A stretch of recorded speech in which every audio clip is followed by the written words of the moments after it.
Vamos lá, gente, vamos dar continuidade então aqui às modalidades das obrigações. Lembrando que nós estamos falando das obrigações no que tange aos sujeitos da relação obrigacional, tudo bem? Vamos lá, obrigações solidárias. Anotem aí, artigo 264 do Código Civil.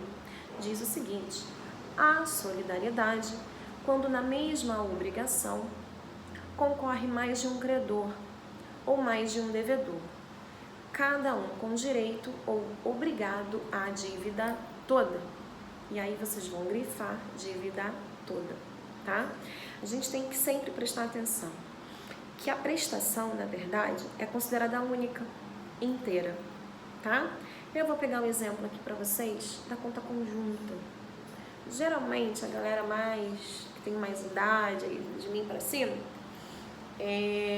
costumava ter conta em conjunto, tá? Então, esse exemplo é bem claro. Se eu tenho uma conta em conjunta com meu marido, qualquer dívida que tá ali, né, de cheque especial, que a gente falou um pouquinho sobre cheque especial, ela é devida por inteiro. Então, os devedores, eles estão ali obrigados pela dívida inteira. Ainda que ele que tenha sacado X e eu tenha sacado Y, nós somos devedores, então, por inteiro, tá? Lembrando que, vamos lá, o credor, tá? Coloquem aí. Ele tem direito à dívida por inteiro. E o devedor, ele deve cumprir, ele deve adimplir a dívida por inteiro. E coloque uma observação no que tange ao devedor, que cada devedor, ele paga a dívida por inteiro, porque deve por inteiro, tá? E aí a gente vai falando a seguinte observação: a solidariedade, ela não é presumida, tudo bem? Ela não se presume. Inclusive, ou ela pode decorrer da própria lei, tá? Ou ela pode ser convencional. Então, vamos lá. Coloquem aí. Quando ela decorre da lei, vai estar no artigo, né? Onde a lei vai determinar. Aí a gente vai pegar o artigo 12 do CDC. Artigo 12, esse artigo é do Código de Defesa do Consumidor, onde ela vai dizer o seguinte, ó: fabricante, produtor, construtor, importador respondem, independentemente da existência de culpa, pela reparação dos danos causados aos consumidores por defeitos decorrentes de projeto, fabricação, construção, montagem, fórmulas, manipulação, apresentação ou acondicionamento de seus produtos, bem como por informações insuficientes ou inadequadas sobre a sua utilização e risco. Aqui um exemplo claro que a solidariedade, então, ela não se presume, ou ela decorre da lei ou por vontade das partes, tá? E a convencional, dei o exemplo aqui, que eu e meu marido, nós podemos pegar o empréstimo com o seu Joaquim. E aí, nesse contrato de empréstimo, vai ter uma cláusula onde a gente vai dizer que a solidariedade, então, que há a solidariedade ali no que tange essa dívida, ou seja, ambos vão responder de maneira inteira, porque aqui a prestação, ela é considerada única, tudo bem? E aí, anotem aí, tá? Solidariedade convencional. As partes convencionam a modalidade de solidariedade na relação obrigacional. As partes convencionam a modalidade de solidariedade na relação obrigacional. E a solidariedade também pode decorrer da lei, chamada de solidariedade legal. Exemplo, artigo 12 do Código de Defesa do Consumidor. Abre uma outra observação e coloca o seguinte: no ordenamento jurídico, a solidariedade não se presume, vírgula, resultando expressamente da lei ou da vontade das partes. Resultando expressamente da lei ou da vontade das partes. E aí isso está no artigo 265 do Código Civil. Artigo 265. E além disso, é entendimento pacificado do tribunal, tá? Do Superior Tribunal de Justiça, do STJ, tá? A solidariedade, seja ativa ou passiva, ela não se presume, tudo bem? Artigo 265 do Código Civil e entendimento do Superior Tribunal de Justiça.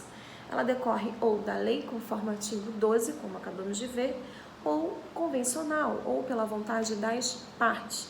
No ato da relação obrigacional, quando nasce a relação obrigacional, então as partes vão convencionar e vão colocar uma cláusula, que é a solidariedade, seja ela passiva ou ativa.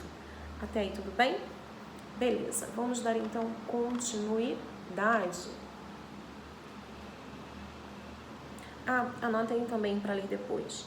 Artigo 267 e 275 do Código Civil, tá? Que fala sobre a solidariedade ativa e fala sobre a solidariedade passiva.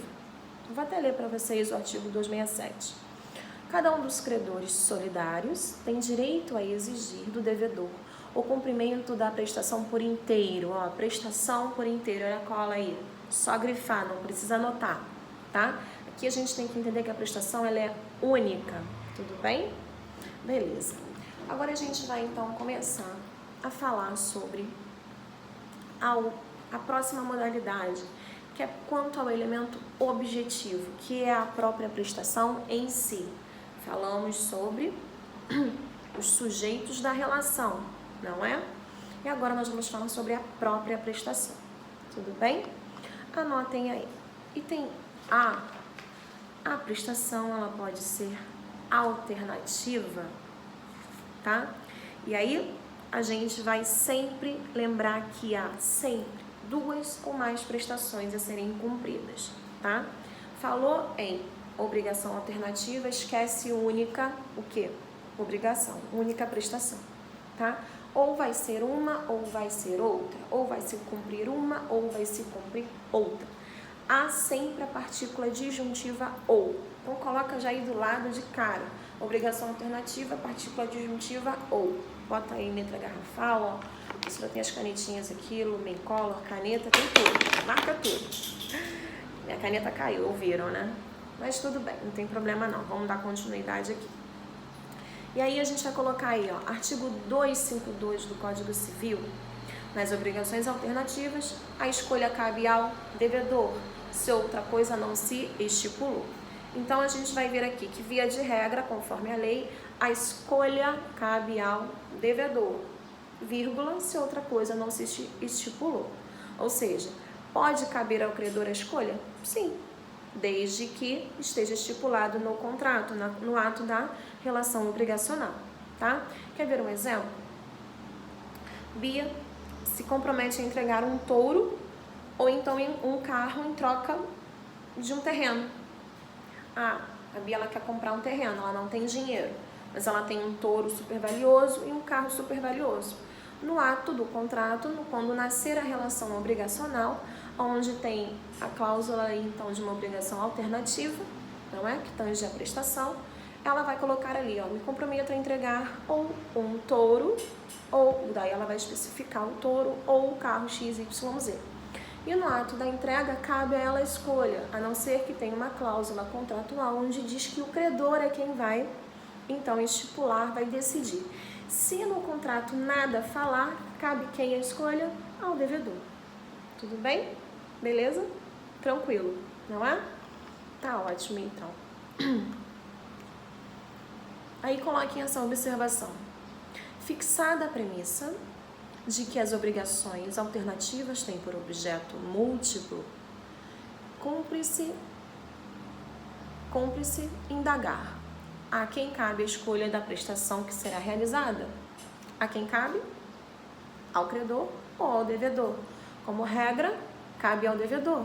Mas se no contrato ficar estipulado que cabe ao credor, caberá então ao credor a escolha da prestação.